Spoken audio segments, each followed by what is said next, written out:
नमस्कार, जय हिंद, वंदे मातरम। दोस्तों, आरएस एजुकेशन ऑनलाइन प्लेटफॉर्म में आप सभी का स्वागत है।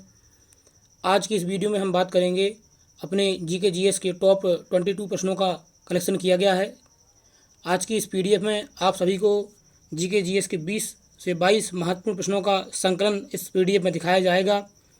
और आपसे निवेदन करते हैं कि आप लोग जो है अपने पास एक कॉपी और एक पेन जरूर रख लें और इन प्रश्नों को हल करते जाएं और ऑप्शन के रूप में इन प्रश्नों को लिखते जाएं। बाद में आप लोग ओवरऑल अपना मिलान कर लें कि कितने प्रश्नों को आपने सही किया है। चलिए बढ़ते हैं अपने प्रश्नों की ओर।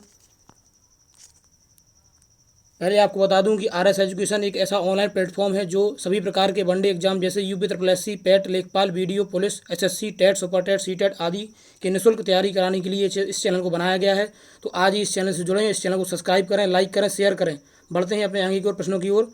पहला प्रश्न आपकी स्क्रीन पर ये रहा, मोहनजोदड़ो का अर्थ क्या है? ऑप्शन ए रहने का घर, ऑप्शन बी मृतकों का टीला, ऑप्शन सी हड़प्पा काल का एक बाजार, ऑप्शन डी विशाल स्नान घर।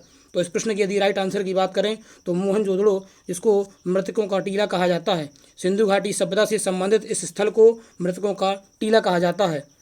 क्वेश्चन नंबर 2 की ओर बढ़ते हैं। गुजरात के बारदौली सत्याग्रह का नेतृत्व किसने किया था? ऑप्शन आपके सामने है, सरदार वल्लभ भाई पटेल, ऑप्शन बी मेहता बंधु, ऑप्शन सी ए या बी दोनों, या ऑप्शन डी इनमें से कोई नहीं। तो गुजरात के बारदौली सत्याग्रह का नेतृत्व सरदार वल्लभ भाई पटेल तथा मेहता बंधु दोनों ने किया था। इस प्रकार इस प्रश्न का जो राइट आंसर होगा वो होगा ऑप्शन सी। बढ़ते हैं अगले की ओर।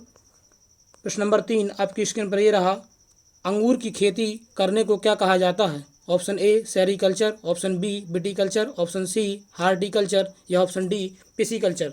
तो इस प्रश्न का राइट आंसर जो होगा, अंगूर की खेती करने वाले को विटीकल्चर कहा जाता है। अंगूर की खेती करने वाले को विटीकल्चर कहा जाता है। बढ़ते हैं आगे की ओर। प्रश्न नंबर 4, खादर और बांगर किस प्रकार की मिट्टी है? खादर और बांगर किस प्रकार की मिट्टी है? तो बता दें आपको कि खादर और बांगर जो है वो जलोढ़ मृदा की श्रेणी में आती है। जो नवीन मृदा होती है उस मृदा को हम खादर कहते हैं। नवीन मृदा को खादर कहा जाता है, जबकि जो पुरानी या जो बासी मृदा होती है उसको हम बांगर कहते हैं। इस प्रकार खादर और बांगर दो प्रकार के टाइप हैं जो कि जलोढ़ मृदा के टाइप हैं। बढ़ते हैं प्रश्न नंबर 5 की ओर। प्रश्न नंबर 5, संविधान के भाग 18 का संबंध किससे है? आपको बताना है कि प्रश्न नंबर 5 में संविधान के भाग 18 का संबंध किससे है। ऑप्शन ए नागरिकता से, ऑप्शन बी संवर्ती सूची से, ऑप्शन सी आपातकाल से, ऑप्शन डी मौलिक अधिकार से। तो इस प्रश्न के राइट आंसर की बात करें तो इस प्रश्न का राइट आंसर जो होगा वो होगा ऑप्शन सी। भाग 18 का संबंध संविधान के भाग 18 का संबंध आपात उपबंध से संबंधित है। संविधान के भाग 18 का संबंध आपात उपबंध से संबंधित है। कमेंट बॉक्स में आपको बताना है कि संविधान के भाग 2 का संबंध किससे है। संविधान के भाग 2 का संबंध किससे है। बढ़ते हैं आगे की ओर। क्वेश्चन नंबर 6, राष्ट्रपति के कार्यकाल की रिक्ति को भरा जाना चाहिए। क्वेश्चन नंबर 6 आपकी स्क्रीन पर ये रहा, राष्ट्रपति के कार्यालय की रिक्ति को भरा जाना चाहिए। अर्थात कहने का मतलब यह है कि यदि राष्ट्रपति का पद खाली रहता है तो उसके पद को भरने का प्रावधान भारतीय संविधान में कितने समय का है। ऑप्शन ए 6 महीने में, ऑप्शन बी 2 महीने में, ऑप्शन सी 3 महीने में, ऑप्शन डी 1 महीने में। तो इस प्रश्न के राइट आंसर की बात करें तो इस प्रश्न का राइट आंसर जो होगा वो होगा ऑप्शन ए। यदि राष्ट्रपति का कार्यालय यानी कि राष्ट्रपति का पद जो होता है वो रिक्त हो जाता है तो 6 महीने के अंदर नए राष्ट्रपति का चुनाव करना होगा। 6 महीने की ये समय सीमा रहती है भारतीय संविधान के आधार पर। प्रश्न नंबर 7, भारतीय संविधान के किस भाग में मौलिक कर्तव्य निहित हैं? यानी कि संविधान के किस भाग में मौलिक कर्तव्यों का वर्णन किया गया है। ऑप्शन ए भाग 4A, ऑप्शन बी भाग 3, ऑप्शन सी भाग 2, ऑप्शन डी भाग 4। तो इस प्रश्न के राइट आंसर की यदि बात करें तो इस प्रश्न का राइट आंसर होगा वो होगा ऑप्शन ए भाग 4A। संविधान के भाग 4A में आपके मौलिक कर्तव्यों का वर्णन किया गया है। और यदि बात की जाए कि मौलिक कर्तव्यों को हमारे भारतीय संविधान में कहाँ से लिया गया है तो भारतीय संविधान में मौलिक कर्तव्यों को रूस से लिया गया है। वर्तमान में मौलिक कर्तव्यों की संख्या 11 है। मौलिक कर्तव्यों को संविधान में कब जोड़ा गया, किसके द्वारा जोड़ा गया? तो सरदार स्वर्ण सिंह समिति की सिफारिश पर सरदार स्वर्ण सिंह समिति की सिफारिश पर मौलिक कर्तव्यों को जोड़ा गया था। वर्तमान में मौलिक कर्तव्यों की संख्या 11 है। बढ़ते हैं अपने आगे प्रश्न की ओर। प्रश्न नंबर 8, भारत सरकार अधिनियम 1935 को बंधन का एक चार्टर किसने कहा? बहुत ही महत्वपूर्ण प्रश्न है, इंपॉर्टेंट करिए इस प्रश्न को। भारत सरकार अधिनियम 1935 को बंधन का एक चार्टर किसने कहा है, यानी कि किसका कथन है। देखिए, हम लोग जो है लगातार जीके जीएस की श्रृंखला लेके आ रहे हैं। अभी हाल ही में हम लोगों ने 2 वीडियो आप लोगों के बीच उपलब्ध कराई हैं, ये तीसरी वीडियो है, तीसरा पार्ट है। इसी तरह लगातार जब तक कि आपका यूपी ट्रिपल सी पैट का एग्ज़ाम नहीं हो जाता है, तब तक लगातार हम लोगों की ऐसी सीरीज आती रहेगी। तो वीडियो को आप लोग लाइक करें, शेयर करें, सब्सक्राइब करें। इस प्रश्न के राइट आंसर की बात करें तो इस प्रश्न का राइट आंसर जो होगा वो होगा ऑप्शन डी, पंडित जवाहरलाल नेहरू। पंडित जवाहरलाल नेहरू ने कहा था कि भारत सरकार अधिनियम 1935 को बंधन का एक चार्टर कहा था। बढ़ते हैं आगे की ओर। क्वेश्चन नंबर 9, भारत की किस नदी को वृद्ध गंगा के स्थान पर, इसमें आपसे ये भी पूछा जा सकता है कि भारत की किस नदी को बूढ़ी गंगा के नाम से जाना जाता है। भारत की किस नदी को बूढ़ी गंगा के नाम से जाना जाता है? तो इस प्रश्न का राइट आंसर जो होगा वो होगा ऑप्शन ए, गोदावरी नदी, जो कि दक्षिण भारत की नदी है। इस नदी को, गोदावरी नदी को ही भारत की वृद्ध गंगा या बूढ़ी गंगा कहा जाता है। बढ़ते हैं आगे की ओर। अगला प्रश्न देखते हैं। प्रश्न नंबर 10, भारतीय मरुस्थल की एक महत्वपूर्ण नदी कौन सी है? प्रश्न नंबर 10, भारतीय मरुस्थल की एक महत्वपूर्ण नदी कौन सी है? ऑप्शन ए, लूनी नदी, ऑप्शन बी, गोदावरी नदी, ऑप्शन सी, ब्यास नदी, ऑप्शन डी, गंगा नदी। तो इस प्रश्न का राइट आंसर जो होगा वो होगा ऑप्शन ए, लूनी नदी एक ऐसी नदी है जो भारतीय मरुस्थल की एक महत्वपूर्ण नदी है। लूनी नदी के विषय में यदि बात करें तो लूनी नदी एक ऐसी नदी है जो कच्छ के रण में समाप्त हो जाती है। क्वेश्चन आता है कि जो कौन सी एकमात्र ऐसी नदी है जो अरब सागर में अपना पानी नहीं गिराती है बल्कि कच्छ के रण में समाप्त हो जाती है। तो इस प्रश्न का राइट आंसर जो होगा वो होगा ऑप्शन ए, लूनी नदी। बढ़ते हैं आगे की ओर। प्रश्न नंबर 11, भारत का सबसे लंबा राष्ट्रीय राजमार्ग कौन सा है? इसमें प्रश्न पूछा गया है कि भारत का सबसे लंबा राष्ट्रीय राजमार्ग कौन सा है। तो इस प्रश्न को भी आप इंपॉर्टेंट मार्क करिए, ये प्रश्न भी काफ़ी सारे एग्जामों में पूछा जा चुका है अभी तक। तो इस प्रश्न के राइट आंसर की यदि बात करें तो पहले ऑप्शन पढ़ लेते हैं। ऑप्शन ए, NH1, option 2, NH18, option 3, NH44, option D, NH11। तो इस प्रश्न का राइट आंसर जो होगा वो होगा ऑप्शन सी, NH44। NH44 जो कि भारत का सबसे बड़ा राष्ट्रीय राजमार्ग है, जो कि भारत के जम्मू कश्मीर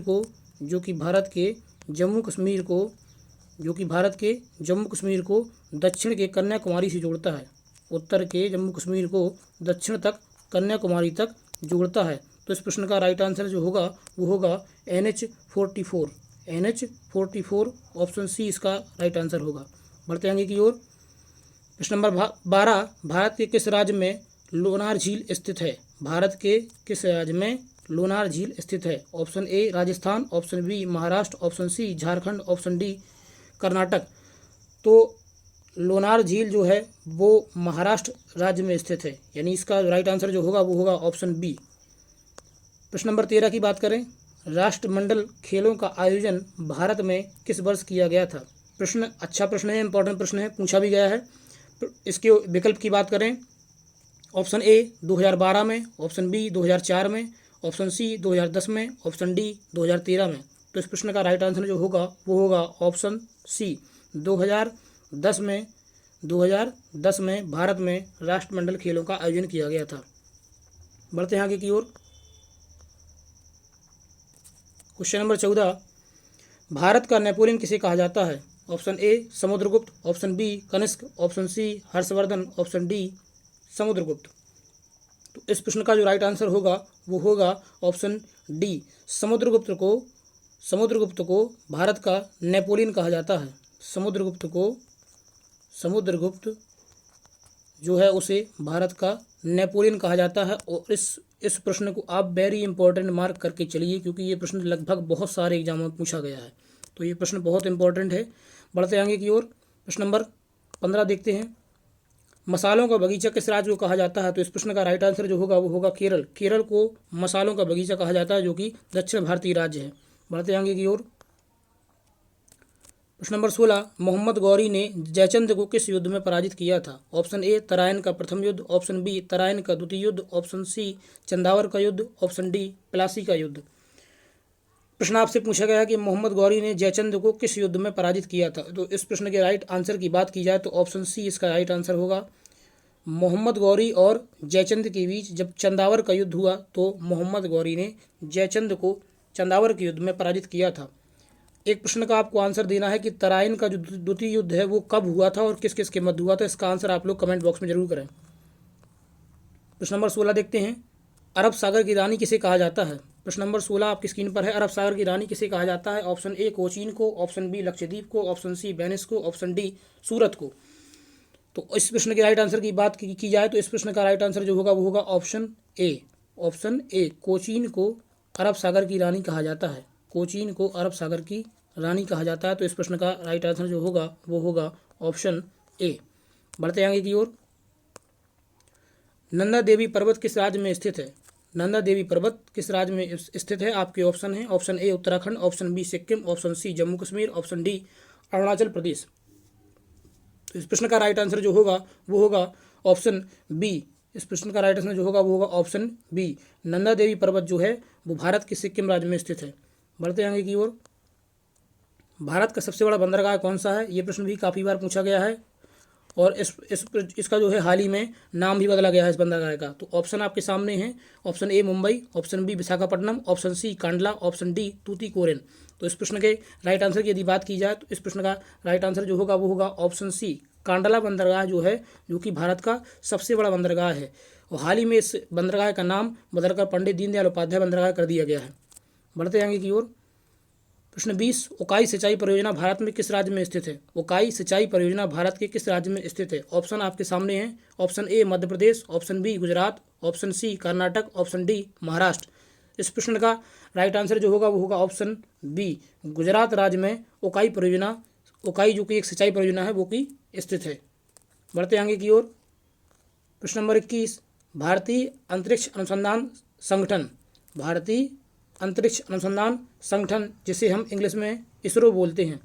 बेहद इंपॉर्टेंट प्रश्न है ये, बेहद इंपॉर्टेंट प्रश्न है। इस इसरो से जो है 3 से 4 प्रश्न बनते हैं, जैसे कि इसरो का फुल फॉर्म क्या है, दूसरा इसरो की स्थापना कब हुई थी। तो ये प्रश्न आपके सामने भी है। Option A 1962, option B 1965, option C 1969, option D 1972। तो इस प्रश्न के राइट आंसर की बात की जाए तो इस प्रश्न का राइट आंसर जो होगा वो होगा ऑप्शन सी। इसरो की स्थापना 1969 में हुई थी। इसरो की स्थापना 1969 में हुई थी। इसके मुख्यालय की बात की जाए तो इसरो का मुख्यालय जो हमारे भारत के बेंगलोर में स्थित है। इसका मुख्यालय जो है भारत के बेंगलोर में स्थित है। बढ़ते आगे की ओर, हाँ इससे संबंधित एक प्रश्न और अभी हाल ही में ट्रेंडिंग में चल रहा है कि इसरो के जो चीफ हैं उनको बदला गया है। तो इसरो के जो पूर्व चीफ थे अभी उनका नाम था डॉक्टर के सिवान और हाल ही में इनके नए चीफ जो है डॉक्टर एस सोमनाथ को बनाया गया है।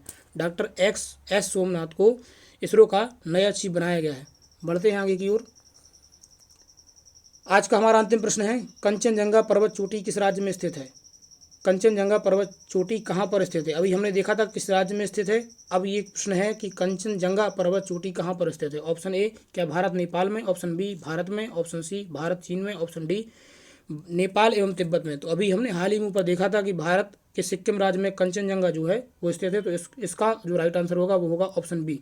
इस प्रकार हमने अपने 22 प्रश्नों की श्रृंखला पूरी की। यदि आपको वीडियो अच्छी लगी हो और आप चाहते हैं कि लगातार हम श्रृंखला को जारी रखें और लगातार आपको जो है अच्छे इंपॉर्टेंट क्वेश्चन जो है देते रहें, जिससे आपकी UPSC पेट एग्जाम में आपको 100% सिलेक्शन मिले, तैयारी मिले, अच्छे नंबर मिले, अच्छा परसेंटाइल मिले, तो आप हमारे चैनल से जुड़िए, लाइक कीजिए, सब्सक्राइब कीजिए, शेयर कीजिए और भरोसा रखिए आप जो है UPSC पेट एग्जाम में अच्छे से अच्छा स्कोर करेंगे। मिलते हैं आपसे बहुत जल्द नेक्स्ट वीडियो में, तब तक के लिए अपना ख्याल रखें। जय हिंद, वंदे मातरम दोस्तों।